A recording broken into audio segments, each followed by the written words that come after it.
So, number one recommendation is to stop all sorts of punishment, timeouts, sent to the rooms, like all that stuff. Stop all that stuff because that is putting you in a power dynamic with the kids, and they will win every single time because they don't really have any other thing to do. So, that's my number one recommendation. And the talking back thing, it is extremely frustrating, but oftentimes when kids talk back, it's because you're in a power struggle, right? So they know that they're going to get in trouble, or they're pushing your buttons or stuff like that. So here's what I want you to try. And it's going to feel weird, probably. I'm not really sure how you guys parent, but this might feel extremely weird.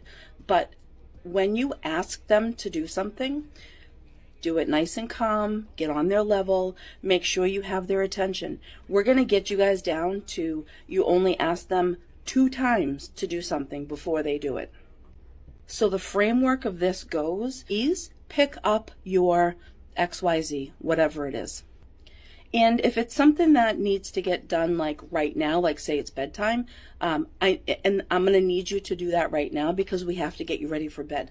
The more explanations that you can give them as to why you're asking them to do something is going to also decrease that power dynamic. And then give it a minute, give it 2 minutes, right? And if she doesn't stop doing whatever it is that she's doing, then get her attention past you one time already to go and pick that stuff up so we can get you ready for bed. If I have to ask you another time, this is what's going to happen. So whatever it is that has her attention, where she's not going to do what you asked her to do, that gets removed from her access. If she's playing with dolls or whatever, right? If I have to, so you asked 2 times, remind her that you've asked her once before, and then say, if I have to ask you again, you're not going to be able to play with those tomorrow. So I know that probably goes against what I said as far as punishments go, but that's actually not a punishment. That is a consequence for the choice of her behavior to not doing what you asked her to do. Okay, hopefully that makes sense.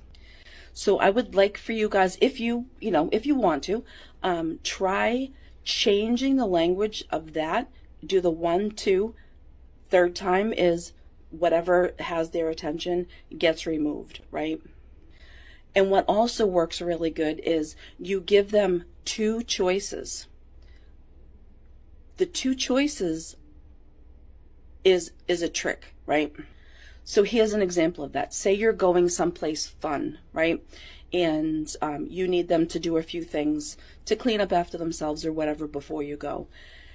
Give them a countdown. Be like, you know what, girls, we're leaving in 15 minutes. So if you are able to pick up all of this stuff and get it put away where it goes, then we're going to be able to go do this fun thing today.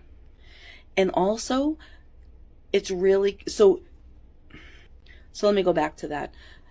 You want to give them as much control as possible. So by phrasing that is, if you do this, then we'll be able to, right? You're making them feel like it's their choice to do it. And it really is, right? Because if they don't do it, then they lose out on the fun thing that you're going to be doing. Let me know if that makes sense. I have a lot more, but I don't want to overwhelm you guys.